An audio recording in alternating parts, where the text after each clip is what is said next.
Bom, Pedro, vamos começar falando então desses, acho que os principais assuntos, né, que acabaram repercutindo durante o debate da Band, na verdade, de um pool, né, de jornalismo que realizou ontem esse embate entre os principais candidatos à presidência da República. A questão envolvendo mulheres e corrupção, especialmente, ganharam destaque. Vamos começar com as mulheres. A gente fez um compilado das principais falas, tanto do presidente Bolsonaro quanto dos candidatos Simone Tebet, Soraya Tronic e Ciro Gomes. Vera, não podia esperar outra coisa de você. Eu acho que você dorme pensando em mim, você tem alguma paixão por mim. Você não pode tomar partido num debate como esse, fazer acusações mentirosas a meu respeito. Você é uma vergonha para o jornalismo brasileiro. A senhora falou uma frase lá na CPI, é o seguinte, frase tua: não é porque houve malversação de dinheiro público que devemos investigar. A senhora foi conivente com a corrupção na CPI, não achou nada contra mim. A senhora é uma vergonha no Senado Federal e não estou atacando mulheres, não. Não venha com essa historinha de atacar a mulher, de se vitimizar. Nós temos que dar exemplo. Exemplo que, lamentavelmente, o presidente não dá quando desrespeita as mulheres. Eu quero dizer que eu não tenho medo.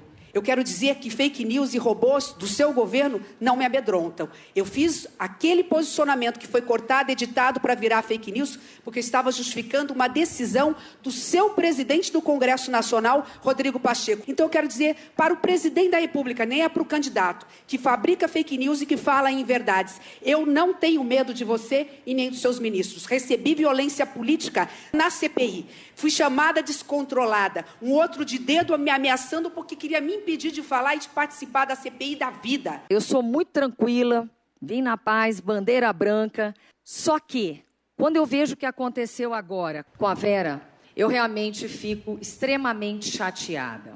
Quando homens são tchutchuca como outros homens, mas vêm para cima da gente sendo tigrão, eu fico extremamente incomodada. Aí eu fico brava assim. Presidente Bolsonaro, a grande questão da incompreensão e da crítica que muitos fazemos é que o senhor aparentemente não percebe ou não dá valor, não respeita com a devida delicadeza, com a devida profundidade que todos nós devemos essa grave questão feminina. O senhor disse certa feita, para chocar todos nós, que nasceram os seus 3 filhos e que aí nasceu uma filhinha porque teve uma fraquejada. Isto é o que faz com que as pessoas desconsiderem as suas políticas. Eu vou começar daí, Pedro, sobre essa tentativa do presidente falar com as mulheres, onde ele tem bastante rejeição, um tiro que parece ter saído pela culatra. Um dos primeiros comerciais do Bolsonaro na televisão, não por acaso, mostra o Bolsonaro chorando, falando sobre o nascimento da sua filha, que ele fez uma vasectomia, que teve que desfazer a operação, né? E era justamente essa é justamente a principal preocupação da campanha do Bolsonaro nesse momento. O Lula é dialogar com os evangélicos e o Bolsonaro dialogar com as mulheres. Então, no começo do debate de ontem, a gente viu, eu pelo menos entendi assim, né, o Lula meio acuado, meio na defensiva, e o Bolsonaro foi até bem no primeiro debate. Agora, toda a estratégia do Bolsonaro foi por água abaixo, quando ele bateu boca com a jornalista Vera Magalhães e depois teve aquele embate com a senadora Simone Tebet. Foi um debate ruim para o presidente Jair Bolsonaro. Tanto é que o Datafolha mostrou, eles fizeram uma pesquisa qualitativa durante o debate, mostrou que a grande vencedora do debate foi a Simone Tebet, por 43%. E o Bolsonaro, segundo 51%, ou seja, disparado, foi considerado pelos eleitores que foram selecionados, por os indecisos, como o pior desempenho do debate. Lembrando que antes do debate acontecer, até a última hora, a gente não sabia se os dois estariam presentes. O Bolsonaro estava esperando o Lula decidir para decidir se ia. E o Lula vivia ali um dilema interno na campanha depois de ter ido, segundo os seus aliados, muito bem no Jornal Nacional. A parte mais política do PT, liderada ali pela Gleisi Hoffmann, foi contra a participação do Lula no debate, mas o pessoal da comunicação e do marketing achou que o Lula deveria ir sim no debate. Foi, mas acabou que se tornou, de alguma forma, quem diria, uma espécie de coadjuvante ali no debate, especialmente nas questões sobre corrupção, né? Agora, o Bolsonaro foi o grande derrotado, na minha avaliação, por conta do tema das mulheres, né? E o detalhe que a pergunta, para a gente contextualizar, que ele fala que a Vera fez uma acusação, mas a pergunta foi sobre a queda da cobertura vacinal, né, Pedro? Ela foi apresentando ali dados mostrando que hoje no Brasil se vacina menos gente do que no passado. Então não foi uma acusação direta ao presidente da República. Não foi uma acusação direta e você percebe que ele já, durante a pergunta da Vera, ele já estava predisposto a ter um piti, né, praticamente. Então ele já mudou o semblante dele quando a Vera foi fazer a pergunta e aí perdeu as estribeiras. Foi acusado com toda a razão de machista e misógino, né? Depois a senadora Simone Tebet fez a pergunta, que foi a pergunta que mais marcou o debate. Ela falou: presidente, por que o senhor odeia tanto as mulheres? Uhum. E essa foi a pergunta que eu acho que tirou o chão de vez do Jair Bolsonaro nesse debate e gerou ali uma onda de solidariedade, não só a jornalista Vera Magalhães nas redes sociais, no Twitter, como também a Simone Tebet, que saiu muito bem no debate. Estava muito segura, ganhou uma exposição que foi muito grande ali, superando até os outros adversários. E também ela foi muito melhor no debate da Band do que ela foi na bancada do Jornal Nacional. Sim. Muita comemoração no comitê ali da Simone Tebet por conta desse debate, que teve uma audiência, segundo os dados do Ibope que foram consolidados, superando o Fantástico ontem, né? Foi uma audiência muito grande e foi muito boa para os candidatos. Nessas falas sobre mulheres, né, uma que chamou a atenção é o presidente falando que quando o assunto era pobreza e fome, de que a mulher está sem marido, né? Como se toda mulher tivesse que ter um marido para sustentar a casa e que a gente vê uma sociedade muito mais heterogênea. Não há milhares de mulheres que criam filhos sozinhas. E ainda falou sobre vitimismo e mimimi, e quando o assunto era a geração de renda, dizendo que elas estão com a vida melhor porque abriram um salão de beleza. Pois só por isso. O Bolsonaro, ele coleciona frases, né, que transitam entre o machismo e a misoginia. É mais forte que ele. A campanha, eu digo assim, núcleo de comunicação, que não é um núcleo palaciano, traça uma estratégia que é sempre de apresentar um Bolsonaro mais moderado. Ele conseguiu, até no Jornal Nacional, não teve nenhuma explosão, não xingou a Renata, né? Agora, no debate da Band, ele não conseguiu. O Bolsonaro gosta de dizer que não faz media training, que odeia media training, né? Que fez uma vez em 2018 e detestou. Então, ele faz uma espécie de treino ali com seus ministros. Agora, é um presidente que passou 4 anos como dialogando no seu cercadinho ali do Palácio do Planalto, ou dando entrevista para blogueiros amigos, sem ser confrontado. Na verdade, ele mal foi confrontado na eleição de 2018, porque aí veio a facada, depois da facada quase não teve nenhum debate, houve aquela cobertura intensiva da recuperação dele no hospital. Então não é um presidente que está acostumado a ser questionado, a dar entrevistas, a fazer grandes coletivas, nem nada disso. Então é um grande desafio. E aí ele, falando assim de improviso, é nesse momento em que ele perde as estribeiras e deixa ali os seus marqueteiros desesperados, porque todo o esforço vai por água abaixo. Se você vê os comerciais de TV do Bolsonaro, onde ele está treinadinho, onde tem PT para ele ler, é um outro Bolsonaro, né? Um Bolsonaro que fala das mulheres, que faz uma força enorme para se emocionar falando das mulheres, tem sempre o suporte ali da Michelle. Mas no debate não teve jeito, perdeu as estribeiras e perdeu ali o debate em si, né? Não ganhou nenhum voto e talvez tenha perdido muitos, especialmente entre as eleitoras. Aliás, Pedro, você lembrou aí de 2018, porque realmente ele não pôde ir por causa da facada, mas no debate que ele pôde ir, que foi antes, quem enquadrou ele foi a Marina Silva, foi outra mulher. Exatamente. De novo com o que aconteceu ontem.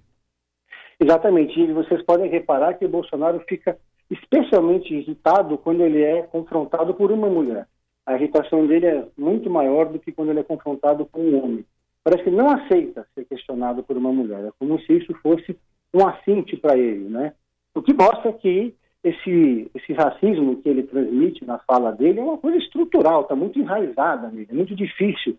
Não há media training que faça o Bolsonaro mudar essa visão que ele tem sobre as mulheres, essa visão que ele tem. Então, isso ali ficou claro ali, e fica claro sempre que você vê o Bolsonaro sendo questionado por uma mulher, seja a Maria do Rosário, que foi ofendida por ele quando ele era deputado federal, os embates que ele já teve com outras jornalistas mulheres. Reparem que os petis do Bolsonaro com as mulheres são sempre 10 vezes mais pesados e duros do que os petis que ele tem com os homens, né? E aí mostra um pouco o que é o Bolsonaro, a raiz dele, né? Pedro, falando sobre corrupção, Bolsonaro ele escolheu, né, esse tema para fazer a primeira pergunta ao ex-presidente Lula, que não confrontou. Como é que você avalia o saldo, né? Porque era uma pergunta que o ex-presidente até falou, eu sabia, ainda bem, né? Quis o destino que você me perguntasse sobre isso, e ele também não respondeu. Aliás, ele foi mais evasivo do que foi até no Jornal Nacional.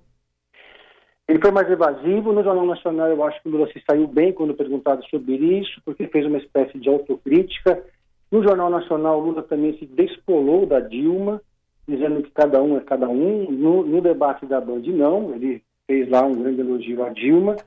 O presidente Lula, se perguntou abacaxi, ele respondeu limão, né? Quando perguntado sobre corrupção. E aí tem duas reflexões que eu acho que podem ser feitas desse ponto do debate.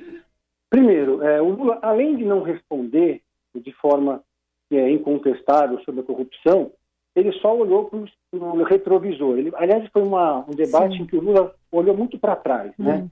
Em vez de olhar para frente. Além disso, ele não replicou o Bolsonaro. Ele estava tão na defensiva que ele perdeu uma oportunidade de ouro de falar sobre um tipo de corrupção que não é uma corrupção de governo. É uma corrupção que beneficia diretamente os seus familiares, os familiares do presidente Jair Bolsonaro. Ele passou ileso sobre isso no Jornal Nacional e ontem também, né? Porque esse tipo de corrupção que beneficia diretamente quem corrompe, né? ou quem participa do esquema, tem um potencial muito grande de atingir, de dialogar com esse eleitor bolsonarista que pode estar ali costeando o alambrado do indeciso, digamos assim, né? As pessoas, o antipetismo é muito calcado na questão da corrupção. Então, por exemplo, ninguém perguntou para o Bolsonaro ali no debate sobre os cheques que a primeira-dama respondeu, sobre a mansão do Flávio Bolsonaro, sobre as rachadinhas e sobre N outros esquemas que foram identificados durante o governo Bolsonaro ou que são pretéritos do governo dele.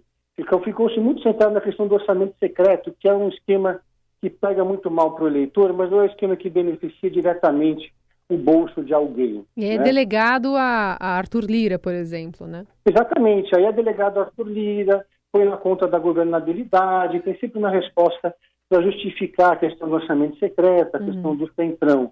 Agora, como é que você vai justificar que o senador Flávio Bolsonaro tenha comprado uma mansão que custa muito mais do que ele recebe como senador ou do que ele tenha recebido sendo dono da Offner, por exemplo, né? É muito mais difícil responder e deixa o eleitor com uma pulga atrás da orelha. Porque para as outras respostas está tudo muito bem ensaiado. Quando você fala por exemplo, de esconder os dados, enfim, não revelar os gastos com cartão corporativo, colocar 100 anos de sigilo, isso sempre vai ter uma desculpa na ponta da língua, né? Isso já foi muito treinado. Olha, o presidente disse ali, eu não preciso explicar para ninguém quem vem me visitar no palácio, né? Não é bem isso. Mas isso aí também não é o que pega. Então, o Lula não estava a fim de briga ontem. Porque tem uma máxima no marketing político que quem dá o primeiro petardo, quem parte para a ofensiva, perde. Agora, o Bolsonaro partiu para a ofensiva, chamou ele de ex-presidiário. E ainda assim, o Lula não respondeu no mesmo tom. Poderia ali ter forçado um pouco mais o embate e também a polarização do debate. Sorte para Simone Tebet e também para Soraya, mas eu acho que mais para Simone, e também para o Ciro, que segundo o Datafolha se saiu muito bem no debate de ontem. O Ciro parecia estar mais leve, mais descontraído e estava assim, muito seguro no debate de ontem, mais do que o Lula, como me pareceu. É isso. Aliás, de bastidores, teve uma manifestação do próprio Daniel Silveira, né, que estava acompanhando lá na parte de convidados. Lembrando, né, esse deputado é aquele que o presidente acabou inocentando, né, por parte daquela decisão do Supremo.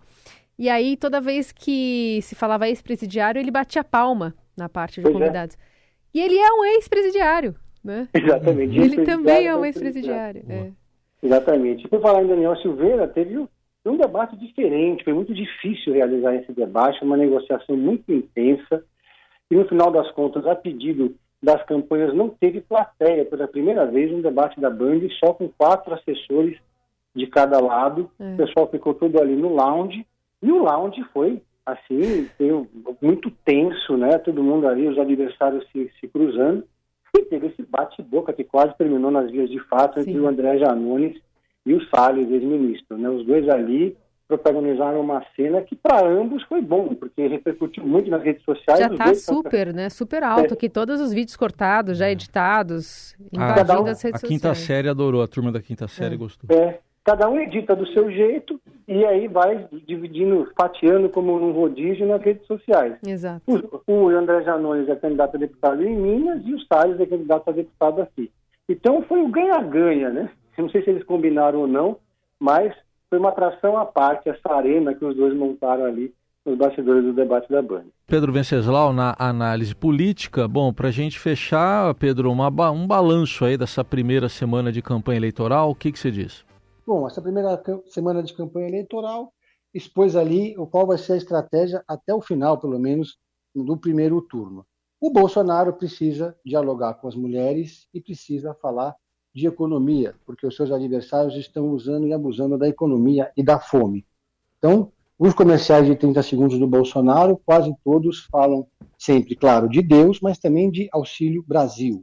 E o Bolsonaro prometeu aí que o Auxílio Brasil vai continuar depois do ano da eleição, do corrente ano, como ele costuma dizer, porque os adversários estavam batendo nessa tecla de que o Auxílio Brasil tem data para terminar.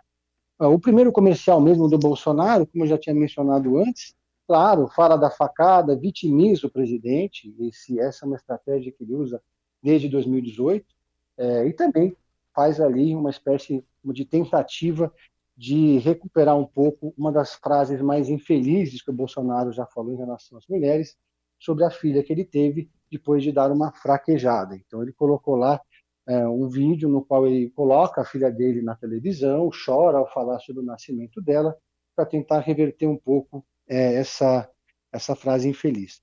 O presidente Lula, por sua vez, está batendo na tecla da comida na mesa, churrasquinho, poder de compra, inflação, muita economia. Mas o Lula também tem falado, talvez mais do que nunca, a palavra Deus. Ele começou o seu horário na televisão falando: peço a Deus que ilumine esse caminho. Inclusive, esse é o mote do jingle de campanha do Lula. Fala muito sobre inflação também, mas aí mostra que a preocupação, o foco, pelo menos, da campanha do Lula, um dos focos nesse momento, é dialogar com esse eleitor evangélico que representa 25% da amostra do Datafolha. É um eleitorado muito poderoso e é onde o Bolsonaro leva a maior vantagem, apesar do Bolsonaro ser cristão, não evangélico. Então, a gente vai ouvir muito o Lula falando sobre Deus e todo um esforço, porque existe uma campanha dos líderes evangélicos que apoiam o Bolsonaro. Eles têm redes sociais muito poderosas para atacar o ex-presidente, espalhando aí fake news, inclusive, de que o Lula iria fechar igrejas, de que o Lula não gosta de evangélicos. As demais campanhas, a gente está vendo agora a Simone Tebet e a Soraya, que estão tendo bastante tempo também no horário eleitoral de televisão, com um discurso de apresentação, né, mostrando um pouco quem elas são, mas especialmente elas tentando puxar a questão para as duas candidaturas femininas competitivas. Tirando um deslize, às vezes a Simone se esquece que ela não é a primeira mulher a disputar a presidência da República, como ela já chegou a dizer. Tivemos até uma que venceu a eleição e foi presidente, que foi a Dilma.